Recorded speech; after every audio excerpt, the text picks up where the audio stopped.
Salut, c'est Trado, je suis content de vous retrouver pour la mise à jour de l'analyse technique du CAC 40. Alors on a terminé avec 0,8% en négatif au compteur, mais c'est pas aussi mauvais qu'il n'y paraît parce que comme vous pouvez le voir, la bougie du jour est plutôt encourageante avec d'une part sa couleur verte indiquant que l'on a clôturé plus haut que l'on a ouvert, mais surtout sa longue mèche basse qui tout simplement montre que les plus bas ont été rachetés. Alors d'une part parce que vous avez des gens comme moi qui ont racheté une partie de leur position vendeuse sur cette zone de support. Deux, parce que certains croient à la hausse et ont donc initié des positions acheteuses, nettes je veux dire.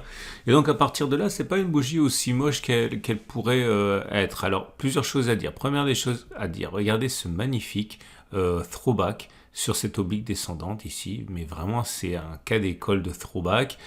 Cas d'école de throwback également sur le support intermédiaire. Bon, on le savait, hein, c'était le premier support important sur lequel les acheteurs étaient susceptibles de se manifester. C'était pas de la magie, hein, c'était une zone de résistance, elle a été cassée, elle a déjà servi de support par la règle du changement de polarité. Il était envisageable qu'effectivement eh bien, des traders envisagent ça comme le prochain point d'achat possible.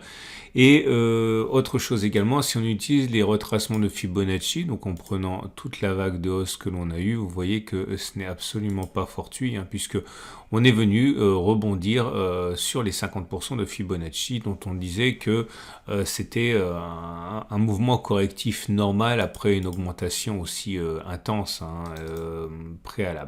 Donc à partir de là, est-ce que ça va durer? Je n'en sais absolument rien. Ce qui est sûr, c'est qu'il y a des éléments qui montrent qu'il y a des velléités haussières. Alors, un gap a été ouvert ici, un gap où il n'y a pas de clôture entre les plus bas de cette bougie et les plus hauts de cette bougie. La nature de ce gap, pour l'instant, est inconnue. Il peut s'agir d'un gap de continuation, c'est-à-dire que dans ce cas, il s'agirait de prendre toute la distance parcourue avant le gap, de reporter ça par-delà le gap, ça vous donne pour objectif d'aller chercher les 6000 environ, hein. Ça c'est valable tant qu'on ne comble pas le gap, ça j'en parlerai tout à l'heure pour ceux qui veulent initier une position vendeuse.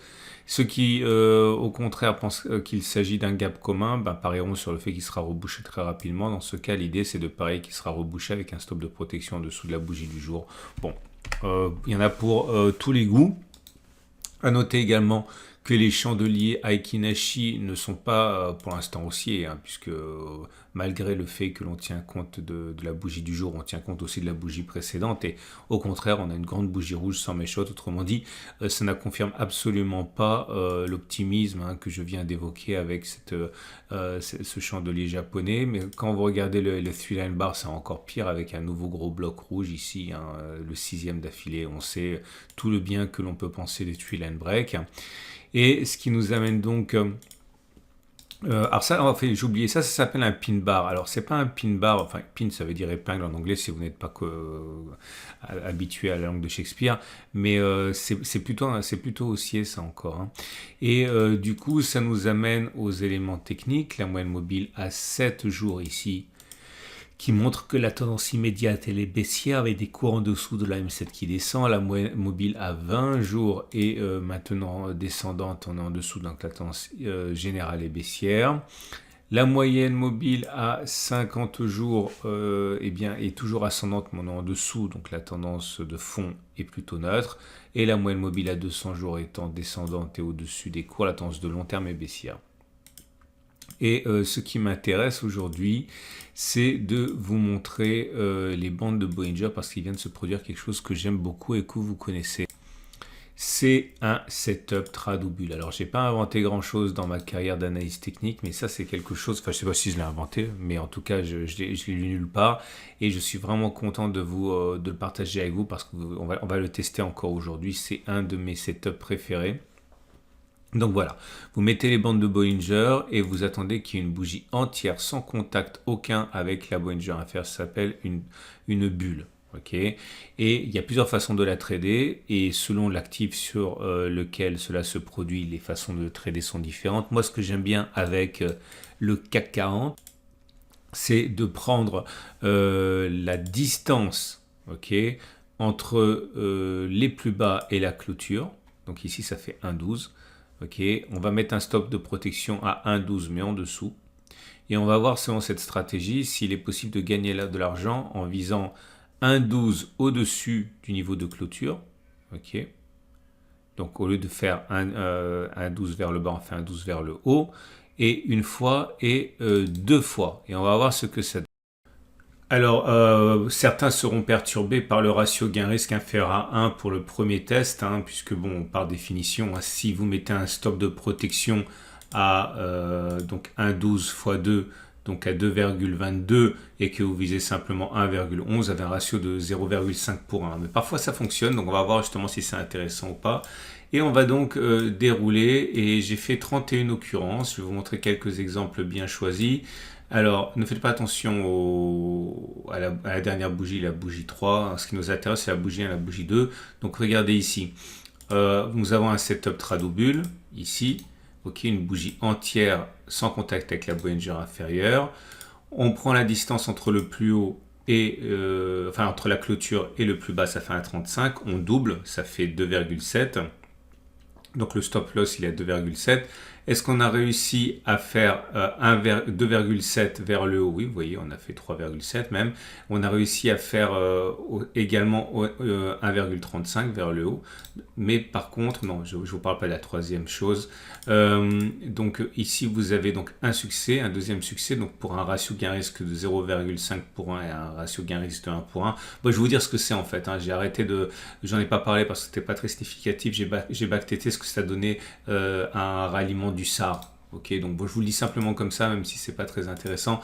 J'ai regardé si on pouvait rallier le SAR avant que d'aller déclencher le stop de protection. Et là, vous voyez, j'avais mis un stop rouge parce qu'en fait, on n'a pas cassé le SAR à la hausse avant d'aller chercher le stop de protection. Donc c'est ça mon troisième pouce, mais j'en parle pas parce que c'était pas très, comment dirais-je, convaincant, concluant. Ok, mais comme ça, vous savez à quoi ça correspond. Donc là, croyez-moi sur parole, si on zoome bien, on n'a pas touché la... Je vais vous montrer quand même parce que vous n'avez aucune raison de me croire sur parole. Donc voilà, je vous montre une fois. On dirait pas comme ça, mais on n'a pas touché la Bollinger inférieure. Il faut vraiment, voilà, on voit un petit espace. Donc il s'agit bien d'un setup Tradobule. Ok. Je vous montre encore une fois comment ça fonctionne. Donc j'ai pris la distance entre la clôture et le plus bas, 0,90. 0,89, je multiplie par 2, 1,8. Est-ce qu'on a d'abord fait moins 1,8 ou plus 1,8? On a fait d'abord 4,57. Hein. Autrement dit, on a fait 0,5 fois la distance au stop de protection et une fois la distance au stop de protection. Ok. Donc c'est bon, maintenant je déroule. Alors j'ai fait, je l'ai dit, 32 fois le test. Là, oui, non, c'est rien, c'est pas ça qui m'intéresse. Il y a quand même des cas un petit peu litigieux, pas litigieux, mais je vais vous montrer quand même parce que c'est intéressant. Là, on dirait que c'est un échec dans la zone bleue, mais ça n'en est pas un, puisque si vous regardez la distance entre le plus haut et la clôture, c'est 0,36. Donc le stop, il était à 0,72. Okay, mais on a ouvert ici à 1,69. Donc déjà, dès l'ouverture, on avait atteint l'objectif. Donc on dirait que c'est un échec, mais en fait, c'est un succès. Hein. Okay. Là, pareil. Ça ne s'est pas joué à grand chose, mais c'est un succès également. Et je vous le montre hein, parce que vous n'avez aucune raison de me croire. La distance entre les plus hauts, entre les plus bas et la clôture, 1,54. Stop loss à 3,02. Et dès l'ouverture, on a fait 5,35. Enfin non, là, on n'a pas touché le stop loss. Hein, on a fait moins 0,61. Par contre, ici, on a fait plus que 3,02. Donc c'est pour ça en fait qu'on ne dirait pas comme ça. Mais c'est bien un double succès. Bon, allez, j'arrête de perdre du temps. On s'en sortira jamais. Je fais défiler mes 32 occurrences. Je vous rappelle que ça n'a aucune validité scientifique, hein, puisqu'on ne peut pas tirer des conclusions sur 32 occurrences. Mais je donne ça uniquement pour partager ma méthode et vous inciter à travailler comme je le fais si vous n'avez pas de méthode qui fonctionne déjà pour vous. Et voilà, je continue à faire mon backtest. Il faut monter loin. Ce ne sont pas des choses qui sont extrêmement fréquentes. Donc à partir de là, voilà, c'est quasiment fini. Désolé, c'est pas très agréable à suivre quand c'est haché comme ça, mais il y a tellement peu d'occurrences. Donc 32 occurrences et ça nous amène jusqu'à l'an de grâce. Oh puis on va jamais y arriver. Ça y est, on arrive jusqu'à l'an de grâce 1998. Ok, donc autant dire que ce qui vient de se passer aujourd'hui est rare. Et le résultat est le suivant. Si vous visez 0,5, c'est-à-dire si vous visez un demi fois la distance au stop de protection, vous avez 84% de succès, 16% d'échec. Autrement dit, ça a fonctionné 27 fois, ça a échoué 5 fois. Alors, si vous risquez 1000 euros par trade, vous avez perdu 5 fois 1000. Ok, mais vous avez gagné 27 fois 500 puisque l'objectif il est à demi-fois le risque. Donc 27 fois 500 moins 5 fois 1000, ça fait 13 500 moins 5000 et c'est valable. Hein. On gagne 8500. Néanmoins, si on vise R1, le stop de protection étant mis à la même distance que l'objectif, eh bien vous avez un 23 succès, 9 échecs, 72% de succès et 28% d'échecs. Vous gagnez 23 fois 1000, vous perdez 9 fois 1000, ça fait un gain de 14 000. Autrement dit, ce système est rentable. Clairement, par rapport à ce qui s'est passé aujourd'hui. Alors là, c'est trop tard. Hein. Enfin, je ne sais pas, peut-être que demain, on va ouvrir exactement au même niveau. Mais sachez que si la situation se reproduit, mais je vous ai déjà parlé de ce backtest, hein, donc c'est pas nouveau, c'est que les nouveaux qui découvrent ça. Si vous mettez un stop de protection à moins de 22, vous avez plus de chances de faire plus de 22 que moins de 22. Et ça aura son importance pour ce qui va se passer ensuite. Autrement dit, joli setup Tradobule ici. Ce qui nous amène maintenant au super trend qui est toujours baissier, mais ça on le savait, j'ai oublié d'en parler la dernière fois, mais on avait testé ça, hein. On avait dit qu'il était plus plausible que l'on clôture plus bas que les plus bas de cette bougie, ça s'est passé sur la bougie précédente, j'ai oublié d'en parler, mais une fois de plus, hein, le backtest s'est avéré exact. Et on termine donc avec l'Ishimoku qui n'apporte rien de neuf, hein. On est toujours en tendance neutre, hein, puisque le nuage il est à plat, comme ça on a pris appui sur la SSB. Bon, c'est pas significatif, hein, on est toujours dans un trading range. Voilà. On termine donc avec les trades du jour. Alors que peut-on faire? C'est simple. Hein. Si vous avez un biais qui est haussier, vous pouvez acheter maintenant avec alors si vous pensez que ce support va tenir, vous pouvez mettre un stop de protection en dessous de la bougie du support intermédiaire, par exemple, je sais pas moi, 2,5%. Il faut viser au moins 2,5% aussi. Hein. Enfin, il faut avoir l'espoir qu'on fasse au moins 2,5%. Si vous voulez profiter d'un meilleur ratio gain-risque, attendez une éventuelle correction pour avoir un stop de protection moins éloigné. Donc, par exemple, 1,7%, un objectif intéressant. Je pense que le gap, à titre personnel, je pense qu'on va faire ça. Hein. Je pense qu'on va faire ceci. Ok, on va monter et redescendre après. Mais j'en sais rien, c'est un sentiment en général. Hein. Donc pour que ce soit valable, il faut attendre que ça baisse un petit peu pour le stop de protection. Maintenant, si vous voulez spéculer à la baisse, c'est difficile de spéculer maintenant, mais on peut toujours parier sur le fait qu'il s'agit d'un gap de continuation. Et s'il s'agit d'un gap de continuation, il ne sera pas comblé. Donc l'idée, c'est de mettre un stop de protection, allez, on va voir là, 1%, avec un objectif à au moins 1%, ça donne un ratio gain-risque de 1 pour 1. Okay. Bon, quant à moi, vous le savez, j'ai dit que je ferais quelque chose sur le coup, ça me semblait logique. Maintenant, ça me semble beaucoup moins logique. Je vous explique. Hein, vous savez que je suis rentré, j'ai eu de la chance. On m'a demandé pourquoi je suis rentré. Alors ça, c'est pour les nouveaux qui n'étaient pas là il y a une semaine, parce que cette histoire de twist, hein, vous savez, c'est la méthode que j'utilise pour la distance parcourue avant le twist.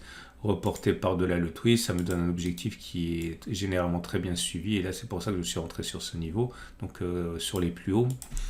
Et j'ai mis un stop de protection suiveur sur le SAR. Et j'avais dit, moi, mon objectif, c'est de prendre la moitié de mes gains ici et de laisser courir avec le SAR. Sauf qu'à ce moment-là, je n'avais pas prévu qu'on aurait un setup Tradobule. Donc, si je ne vous avais pas dit que je prendrais uniquement la moitié de mes gains sur le support intermédiaire, j'aurais pris tous mes gains, tout simplement. Parce que là, je vais perdre sans doute la deuxième position. Enfin, je ne vais pas perdre, je vais être gagnant, hein, puisque le SAR va descendre et que mes profits vont être limités. Si je vous avais rien dit, j'aurais pris tous mes profits ici, mais j'avais dit que je prendrais qu'une partie, alors j'ai pris une partie, et puis stop de protection sur le SAR. Hein. De toute façon, ça sera normalement un trade gagnant, à moins que l'on gap, non, c'est pas possible, ça sera un trade gagnant. Et voilà ce que j'ai à vous dire par rapport à ce trade. Voilà, je vous souhaite une excellente journée. C'est mardi, donc matrice intraday pour ceux qui veulent s'essayer au trading de très court terme, et donc à partir de là, voilà ce que l'on a. Ça, c'est la matrice pour demain. Hein. Donc, si vous avez le temps de trader en intraday, je pense que on a les coups des franges pour aller chercher cette zone. Ok, 6358, je pense que c'est sur cette zone en fait hein, que les baissiers vont recommencer à se faire entendre. Donc on peut faire ça éventuellement, on laisse monter de 2%. Là, on peut initier une position vendeuse, stop de protection au-dessus en utilisant la TR par exemple. Ok, et c'est le trade à mon avis qui va être le plus utilisé. Maintenant, si vous avez un biais haussier, il n'y a plus qu'à espérer à mon avis qu'il y ait une attaque baissière, stop de protection en dessous et puis parier sur un retour sur les plus hauts. Bon, moi je le ferai pas puisque de toute manière j'ai déjà une position qui est vendeuse avec mon trade. Hein. Mais bon, voilà comment la plupart des traders devraient travailler demain. Vous avez des liens à la fin de la vidéo pour voir comment ça fonctionne avec les CFD et les Turbo 24 de mon partenaire IG pour le trading intraday. Je vous souhaite une excellente journée et je vous dis à demain pour la mise à jour.